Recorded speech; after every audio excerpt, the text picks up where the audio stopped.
Hi, I'm Emily Burnham, a marriage and family therapist. Today, we're going to go into the psychology and scriptures behind the importance of managing our experience in this world and how it relates to our natural man, how we can put off that natural man and become the best version of ourselves possible. And this information comes from resources from other people, and so I will be giving credits and shout outs in the description box below.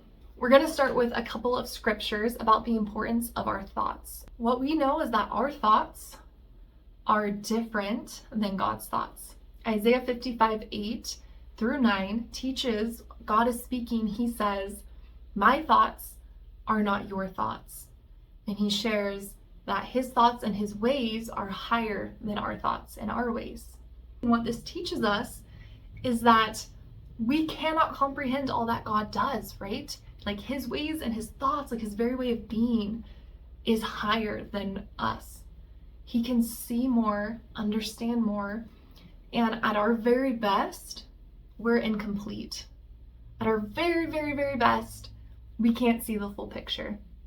We're down here with like tunnel vision, and he's omniscient and can see all things.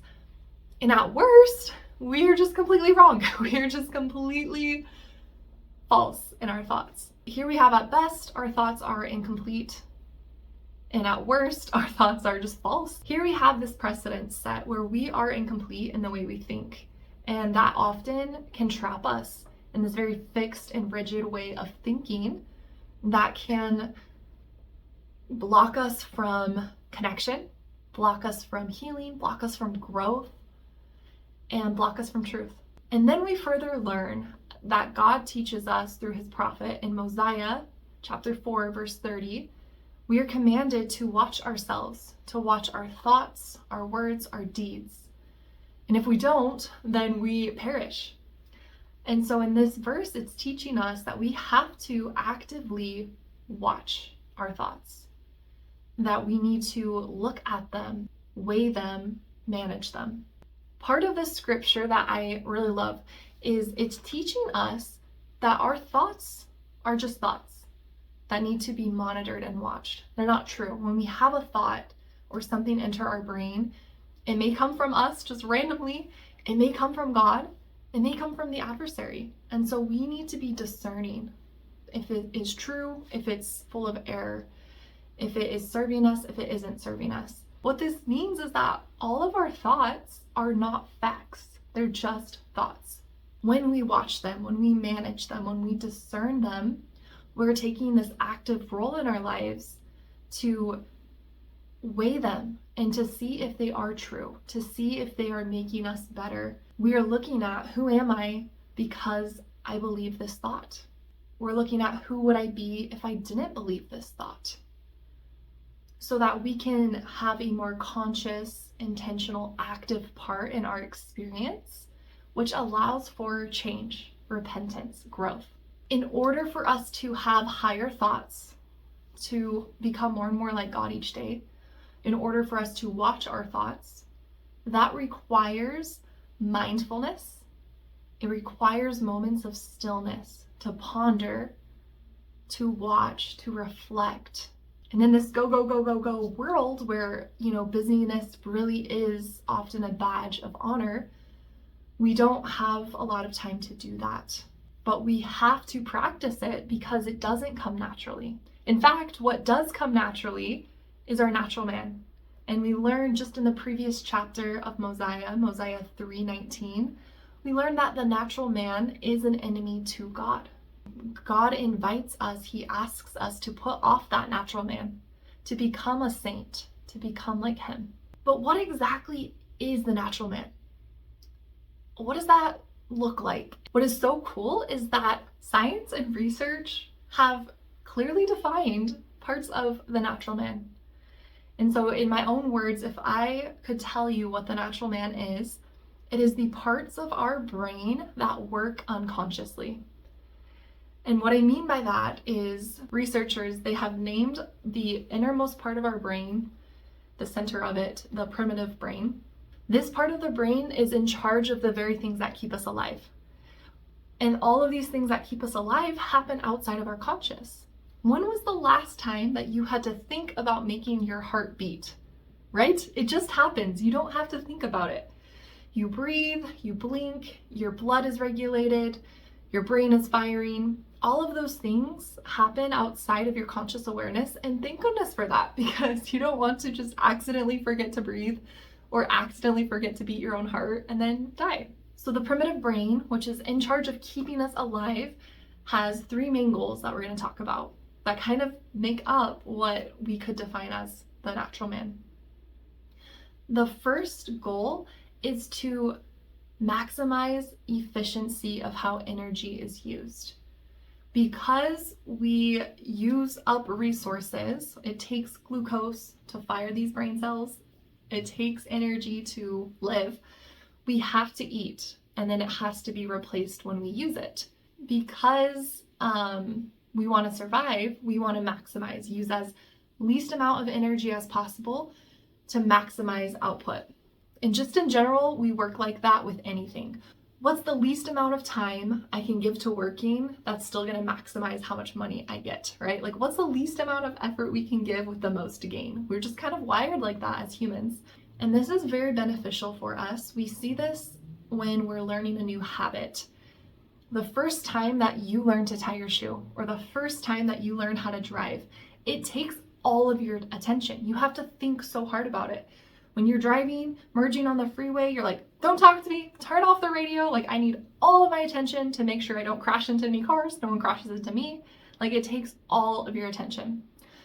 And over time, it becomes an unconscious habit where you don't have to have that much space in your brain dedicated to thinking about it. In fact, I bet you have experienced times where you're driving somewhere that you've been 1,000 times, and before you know it, you're there. And you're just like, wait, I'm here already? Like, I got lost in my thoughts, and I don't remember taking any turns, but I'm glad I made it here safe because here I am. And that is the beauty of it. Like, now that it's like a habit and it doesn't have to be conscious, it leaves space in our brains to do other things. Now we can listen to a podcast or have a conversation or learn something new while we're doing this other thing that we're now a pro at. And so it's really, really good for us to grow, to learn new skills, new habits. The second major goal of the primitive brain is to minimize pain, which is associated with death, right? If a lion bites your arm off, like, you're gonna bleed out and die. And so we want to minimize pain, we want to minimize discomfort, anything that could be a threat to our life so that we can survive. And what that looks like is unconsciously, our brain is always scanning for threats. And whether or not we are aware of it, just all of a sudden we'll be like, I saw like a shadow move, or I'm hearing footsteps behind me, and we immediately go to someone's going to kidnap me or jump me or try to steal from me, right? And that's good for us to be prepared to survive. If we are aware of a strange shadow that's potentially a threat, then we're more likely to act in a way that can get us out of that dangerous situation versus being oblivious and then, we die. So that's a good thing. Like, we want to avoid things that are going to cause us pain or discomfort, because then that could lead to us being in a situation where we're hurt or harmed, and then we could die. And if we die, then we can't procreate and continue living, obviously. And so, like, this part of our brain just wants us to survive. And we might even identify this as like that fight or flight survival mode instinct that kicks on unconsciously. And then the third main goal of that primitive brain is to maximize pleasure. We know that glucose lights up the reward center in the brain. And we know that number one goal, right, maximize efficiency, like get all the glucose we can, right? Well, be efficient with that glucose. Number three is let's get all the glucose we can get. But we like when that reward center of our brain is lit up. It makes us feel good, and it makes us feel like we're going to survive, that things are going well, we're going to live a long time, we're chilling. And while that's true, while all of these things have benefits and they're all so important for us to survive, like if you could imagine if we didn't have one of those, we would spend all of our time just physically taking care of ourselves. We would have to always think about what we're doing every single time. We'd have to always think so hard to tie our shoe, to put on our pants. Well, hopefully put on your pants, then tie your shoe. But like every little task, we'd have to think so hard about it that we would not ever make improvements in society and like build and make new inventions. We wouldn't have time for it. Or if we didn't have that part that was scanning for threats to protect us, we'd be taken by unawares and knocked out, wiped out. If we didn't have that drive to consume things that is gonna fatten us up, then we could starve to death. Like we just didn't care to eat, then we could just not eat and die. And so while all of these things like literally are so crucial for our survival, each of them have a hidden con. Each of them have a side that also works against us. And I like to think about these 3 goals as a computer program that is uploaded from a USB into like a robot. And those are like the 3 rules that the robot has to follow. And it doesn't discern between right and wrong, between healthy and unhealthy, between, survival and thriving, well-being. And so, this robot doesn't have morals. It can't read the room, read the situation, and adjust accordingly. It just has to, black or white, do what it's supposed to do. And so because of that, we have the rest of our brain to counter that. We have our frontal lobe, which is in charge of decision-making, executive functioning, logic, self-control, our personality. That allows us, that conscious thought allows us to fight back in a way. The first pitfall being, once the brain develops a habit, that habit is the way to go. And if you try to change it, your brain will fight against you because it takes more energy to change the habit. And so you often hear like, learn it the right way the first time, because it's so hard to have to unlearn something because your brain literally fights you. It's like, no, we don't discern whether it's healthy or unhealthy. This is the way we learned it. This is the most efficient. We use less energy. We don't have to think about it. So we're going to just unconsciously always go this route. And that's going to save us energy, which is, thumbs up. But you might learn something unhealthy. You might learn something that's bad for you. And so now you have to fight that much harder against your brain and be so much more conscious about it and use up more energy to correct it. And that's just how it goes. When your brain is doing what it naturally does outside of your conscious awareness, it requires mindfulness, intention, conscious thought to change it. The second drive of that primitive brain to decrease pain, to decrease discomfort, that means most of our thoughts are negative because we find what we're looking for. I drive a Honda Fit, and so now next time you're out on the road, maybe you're going to notice a lot more Honda Fits if that's what you're thinking about, because you see what you're looking for. It's not that there's suddenly more Honda Fits on the road, you just never paid them any mind before until I mentioned that. If you're looking for threats, if you're looking for suspicious behavior, you're more likely to interpret things that way. And so the majority of people's thoughts are negative. And the second con to this is that our brain wants to avoid discomfort, and we all know that there's no growth in the comfort zone. There's a part of us that wants to resist new things, places we've never been, things we've never done, because there's a threat there of danger or of failing or looking bad or just something unpredictable happening. And so part of us resists that. And it's like, no, I want to stay in my comfort zone. I don't want to do anything that's potentially risky. But without those risks, then we don't have the room for growth. And so we have to actively fight against the negativity in our natural thoughts. Oh, they walked past me and didn't acknowledge me because they're rude and mean and they're out to get me. And that's just like that natural, like scanning for threats, scanning for danger going off. And then it's like, pause, slow down. Maybe they're mad at me. Maybe they're a mean person. Maybe they're dangerous. Or maybe they're having a bad day. Or maybe I'm reading into this, right? So you have to actively fight against that natural tendency. And going back to point number 1, our brain doesn't like that. And so it doesn't want you to actively do something different than what's natural. So if you have these negative thoughts built up, your brain is going to want to keep being negative. Like it's going to just want to continue in that cycle. And so to change our thoughts to watch our thoughts, to have higher thoughts. It takes conscious work. It takes energy. It takes our choice to put in the time and effort to practice it and do the work, or it's not going to happen naturally. It just won't. And then the third goal, to maximize pleasure, this leads us to have a very naturally poor sense of self-control.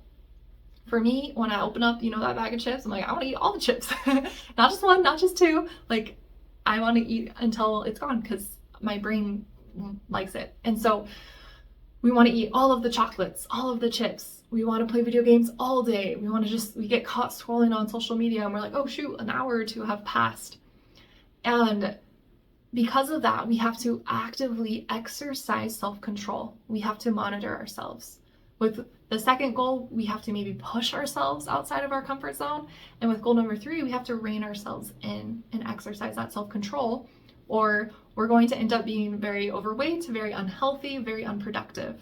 We're just going to be sitting on a couch all day, eating peanut butter cups and watching K-dramas, because I love Korean dramas. So we're just be like watching or playing video games all day, eating junk food, never leaving our comfort zone. And our primitive brain would be happy with that because we're safe, there's no threats, and we're maximizing pleasure. But does that make you happy? Does that contribute to your sense of well-being? Like if you did that for the rest of your life? No, right? Everyone I've talked to, they're like, no, that sounds terrible. Where's my happiness, my sense of growth and well-being?